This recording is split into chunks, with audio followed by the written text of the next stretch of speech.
കോൺഗ്രസ് എന്ന പാർട്ടിക്ക് വലിയ നേട്ടമൊന്നും അവിടെ ഡൽഹിയിൽ അവകാശപ്പെടാനില്ല. പക്ഷേ ആം ആദ്മി പാർട്ടിയുടെ തോൽവിക്ക് കാരണം കോൺഗ്രസ് ആണോ എന്ന ചോദ്യത്തിന് ഒരു പക്ഷേ കോൺഗ്രസ് മറുപടി നൽകേണ്ടി വരും. നാളെ വിശാലമായ ഇന്ത്യ സഖ്യവുമായി ബന്ധപ്പെട്ട ചർച്ചകളൊക്കെ വരുമ്പോൾ നിങ്ങൾ ഇരുവശവും നിന്ന് തമ്മിൽ പോരടിക്കൂ, എന്നിട്ട് BJPക്ക് ജയം താരത്തിൽ വെച്ച് നൽകൂ എന്ന് പറയുന്നത് ആരാണ്? നിങ്ങളുടെയൊക്കെ നേതാക്കളാണ്. അവിടെ ഒരു വലിയ പ്രശ്നമില്ലേ? അവിടെ ഇന്ത്യ സഖ്യത്തിലെ നേതാക്കളൊക്കെ ആരെ കുറ്റപ്പെടുത്തും? കോൺഗ്രസിനെ കുറ്റപ്പെടുത്തും. അപ്പോൾ ഒരു തരത്തിലും യോജിച്ചു പോവാൻ കഴിയുമായിരുന്നില്ലേ? അത് പൂർണ്ണമായി ശരിയായിട്ടുള്ള ഒരു അനാലിസിസ് അല്ല. നിങ്ങൾ ഡൽഹിയുടെ ഒരു രാഷ്ട്രീയ ചരിത്രം പഠിക്കണം. ഏകദേശം 2003 മുതൽ 2013 വരെ അവിടെ ശ്രീമതി ഷീലാ ദീക്ഷിത് ആയിരുന്നു കോൺഗ്രസിൻ്റെ മുഖ്യമന്ത്രി. ഏറ്റവും മികച്ച ഒരു മുഖ്യമന്ത്രി ഷീലാ ദീക്ഷിത് ആയിരുന്നുവെന്ന് ഇന്നും അവിടുത്തെ ജനങ്ങൾ, സാധാരണ ആളുകൾ പറയുന്നുണ്ട്. 2003 മുതൽ 2013 വരെ 10 വർഷം ഷീലാ ദീക്ഷിത്, 2013 മുതൽ 2025 വരെ ഏകദേശം 10-12 വർഷം അരവിന്ദ് കെജ്രിവാളും, പിന്നെ അവസാന ഒരു ഭാഗം അതിഷി മർലേനം വന്നു. അപ്പോൾ ഒരു 10 വർഷത്തെയുള്ള ഒരു രാഷ്ട്രീയം സ്വീകരിക്കുന്ന ഒരു പ്രദേശമാണ് ഡൽഹി എന്നുള്ള ഒരു അനുമാനത്തിലേക്ക് നമ്മൾ ആദ്യം എത്തണം. നിങ്ങൾ ആദ്യം മനസ്സിലാക്കേണ്ടത്, ശക്തമായിരുന്ന കോൺഗ്രസിനെ തെറ്റായിട്ടുള്ള കാര്യങ്ങൾ പറഞ്ഞുകൊണ്ട്, ഇല്ലാതെ 2G സ്കാം അഴിമതി പറഞ്ഞുകൊണ്ട്, ഇല്ലാതിരുന്ന കോമൺവെൽത്ത് അഴിമതി അന്ന് UPA സർക്കാരിൻ്റെ മുകളിലും പ്രത്യേകിച്ച് ഷീലാ ദീക്ഷിതിൻ്റെ മുകളിലും വെച്ചുകൊണ്ടാണ് ആം ആദ്മി പാർട്ടിയുടെ രാഷ്ട്രീയം തുടങ്ങുന്നത് തന്നെ. ഇവിടെ ലോക്പാലിനെതിരെ സമരം ചെയ്യുന്നു, ലോക്പാൽ കൊണ്ടുവരുന്നു. ആ സമരത്തിൽ നേതൃത്വം കൊടുത്ത 10 വർഷമുണ്ടല്ലോ. പിന്നീട് 10 വർഷം നിങ്ങൾക്ക് എന്ത് അവിടെ നേടിയെടുക്കാൻ കഴിഞ്ഞു? 2015 വോട്ട് ഷെയർ നോക്കൂ. അവിടെ 10% ഉൾപ്പെടെ വോട്ട് ഷെയർ എത്തിയ സ്ഥാനത്ത് 2020 4% ഇത്തവണ എന്താണ് ഒരു 10% നിങ്ങൾ വോട്ട് ഷെയർ ഉണ്ടായിരുന്നെങ്കിൽ നിങ്ങൾക്ക് അതൊരു ഗുണകരമായ ഒരു അന്തരീക്ഷം, ഒരു അവസ്ഥ, ഒരു ക്ലൈമറ്റ് നിങ്ങൾക്ക് പറയാൻ അല്ലെങ്കിൽ അങ്ങനെ ക്ലെയിം ചെയ്യാമായിരുന്നു. അതുപോലും ഇല്ലാതെ സ്ഥലത്ത് എന്താണ് നിങ്ങൾ ലക്ഷ്യമിട്ട ന്യൂനപക്ഷ മേഖലകൾ? അവിടെയൊക്കെ തന്നെ ഒരു സ്ട്രാറ്റജിക് വോട്ട് ആളുകൾ തിരഞ്ഞെടുത്തു. അത് ആപ്പിലേക്ക് പോയി. അപ്പോൾ ആപ്പ് മെലിഞ്ഞാൽ അതിൻ്റെ ഗുണം നിങ്ങൾക്ക് ഉണ്ടാവുമെന്നൊക്കെ പറയുമ്പോൾ ഇന്നത്തെ സ്ഥിതിയിൽ ഈ വോട്ട് ഷെയറിനെ നിങ്ങൾക്ക് എത്രമാത്രം മുന്നോട്ട് പോകാൻ കഴിഞ്ഞു എന്നത് വളരെ പ്രസക്തമായ ഒരു ചോദ്യമല്ലേ? അതെ, അതിലേക്കാണ് വരുന്നത്. നിങ്ങൾ പറഞ്ഞതുപോലെ കഴിഞ്ഞ ഇലക്ഷനിൽ 2020 ഏകദേശം വളരെ കുറച്ച് 4.4% കോൺഗ്രസിൻ്റെ വോട്ട് ഷെയർ. ഈ ഇലക്ഷൻ്റെ ഫുൾ റിസൾട്ട് വരുമ്പോൾ ഒരുപക്ഷെ അതിനേക്കാളും അതിന് 2 ഇരട്ടിക്കടുത്ത് ഏകദേശം 8% വരെ കോൺഗ്രസിൻ്റെ വോട്ട് ഷെയർ വരുമെന്നാണ് തോന്നുന്നത്. അപ്പോൾ ഒരു 25% ശക്തമായിട്ടുള്ള ഒരു അടിത്തറയിൽ നിന്ന് കോൺഗ്രസ് ക്ഷയിച്ച് ആ ഒരു വോട്ടിലേക്ക് കയറിയത് ആം ആദ്മി പാർട്ടിയാണ്. ഈ പറഞ്ഞതുപോലെ തന്നെ കോൺഗ്രസിൻ്റെ ഒരു ബേസിനെ തെറ്റായിട്ടുള്ള കാര്യങ്ങൾ പറഞ്ഞുകൊണ്ട് ആം ആദ്മി കയറി. പക്ഷേ 10 വർഷം കഴിയുമ്പോൾ ഇപ്പം കോൺഗ്രസിൻ്റെ എല്ലാ തെറ്റുകളുണ്ട്, കൂടുതൽ മുന്നോട്ട് വർക്ക് ചെയ്യണം. പക്ഷെ ഞാനിതിനെ പോസിറ്റീവായിട്ട് കാണുന്നത് ഒരു ബദലായിട്ടുള്ള ഒരു രാഷ്ട്രീയമുണ്ട് ഇവിടെ.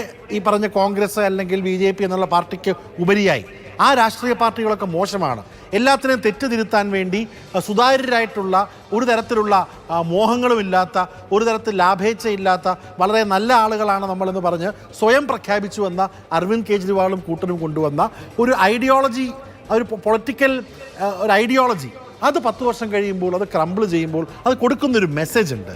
ഇവിടെ കൃത്യമായിട്ടുള്ള രാഷ്ട്രീയം പറഞ്ഞു തന്നെ മുന്നോട്ട് പോകണം. ഇവിടെ ആം ആദ്മി പാർട്ടിയുടെ വോട്ടുകളിലേക്ക് കോൺഗ്രസ് ഈറ്റും ചെയ്യുന്നു പറയുമ്പോൾ അത് ചെറിയ തെറ്റുകളുണ്ട്. നിങ്ങൾ ആം ആദ്മി പാർട്ടി കിട്ടിയിട്ടുള്ള സീറ്റുകളൊക്കെ സാധാരണ കോൺഗ്രസിന് ശക്തിയുള്ള മേഖലകളിലാണ്. പണ്ട് ഡിസ്ട്രിബ്യൂഷൻ നോക്കുകയാണെങ്കിൽ പിന്നോക്ക മേഖലകളിൽ, മുസ്ലിം മേഖലകളിൽ, ജുക്ഡി ജെ ജോപ്പർ പട്ടികകളിലൊക്കെയുള്ള സ്ഥലങ്ങളിൽ ആം ആദ്മി ജയിച്ചിട്ടുണ്ട്. ആ പ്രദേശങ്ങളെക്കാൾ കൂടുതൽ പരമ്പരാഗത വൈദികളാണ്. ഒരു സുപ്രഭാതത്തിൽ ചേർന്ന് പോകണം, ഒരു സഖ്യം വേണം. അതൊക്കെ ഒരു പക്ഷേ എന്തായാലും അത് ഒരു ഗുണം ഉണ്ടാക്കിയിട്ടില്ല എന്നുള്ളത് വ്യക്തമാണ്. പക്ഷേ ഒരു തിരിച്ചുവരവിലേക്ക് എന്താണ് ഈ NDA സർക്കാരിനെ സംബന്ധിച്ചോളം, BJPയെ സംബന്ധിച്ചോളം ഒരു പ്രഖ്യാപിത ലക്ഷ്യം എന്താണ്? നിങ്ങളുടെ ഒരു കോർഡിനേഷൻ അത് ഇല്ലാതാക്കുക, അതെ, ഒരു ഇന്ത്യ സഖ്യത്തെ ഇല്ലാതാക്കുക എന്നുള്ളതാണ്.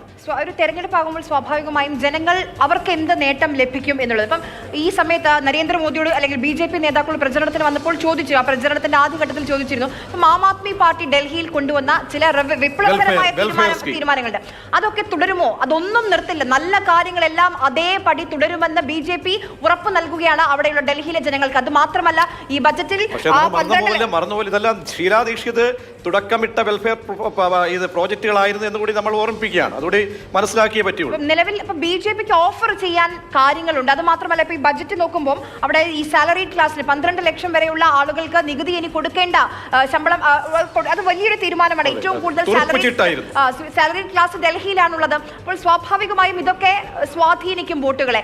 കോൺഗ്രസിന് അങ്ങനെ ഒന്നും ഓഫർ ചെയ്യാനില്ലാത്തത് ഒരു തിരിച്ചടിയായി നിൽക്കുന്നുണ്ടോ ശബരി? അല്ല, ഞാൻ മുന്നിലേക്കുള്ള കാര്യങ്ങളാണ് പറയുന്നത്. അവിടെ ആം ആദ്മി പാർട്ടി എന്നുള്ള പൊളിറ്റിക്കൽ ഓൾട്ടർനേറ്റീവ് ഈ പറയുന്ന വ്യവസ്ഥാപിതമായിട്ടുള്ള കോൺഗ്രസിനേക്കാളും മോശമാണെന്ന് ജനങ്ങൾക്ക് മനസ്സിലായി. ഇപ്പോൾ M K Raghavan M P പറയുകയാണ് ഡൽഹി തെരഞ്ഞെടുപ്പ് ഫലം പ്രതിപക്ഷ കക്ഷികൾ ഒരുമിച്ച് നിന്നിരുന്നെങ്കിൽ ബി.ജെ.പിയെ തോൽപ്പിക്കാമായിരുന്നു എന്ന്. അപ്പോൾ അത് കോൺഗ്രസിന്റെ അകത്ത് നിന്നും കോൺഗ്രസിലെ അംഗങ്ങളെ പോലും ചിന്തിപ്പിക്കുന്ന കാര്യമാണ്. അപ്പോൾ ഇന്ത്യ സഖ്യത്തിൽ നിന്നും ഇന്ന് സഞ്ജയ് റൌത്ത് ഏറ്റവും ഒടുവിൽ ട്വീറ്റ് ചെയ്തു. പിന്നീട് മറ്റ് പ്രധാനപ്പെട്ട നേതാക്കന്മാരുടെ തൃണമൂൽ കോൺഗ്രസും സമാജ്വാദി പാർട്ടിയും ആദ്യമേ നിലപാടെടുത്തിരുന്നു, ഒരുമിച്ച് നിൽക്കാമായിരുന്നു, എന്തിനാ ഈ ഭിന്നത എന്ന് അവർ തന്നെ ആദ്യമേ ഈ തെരഞ്ഞെടുപ്പിന് മുൻപേ നിലപാടെടുത്തിരുന്നു. അല്ല, ഇതിനകത്ത് ഈ ആം ആദ്മി പാർട്ടി ഈ ഇലക്ഷനിൽ അവരുടെ ഒരു ട്രാക്ക് റെക്കോർഡ് മോശമായിരിക്കും എന്നുള്ള ഒരു നിഗമനം ഒരുപക്ഷെ പാർട്ടി നിർദ്ദേശങ്ങൾ ഉണ്ടായിരുന്നേനെ.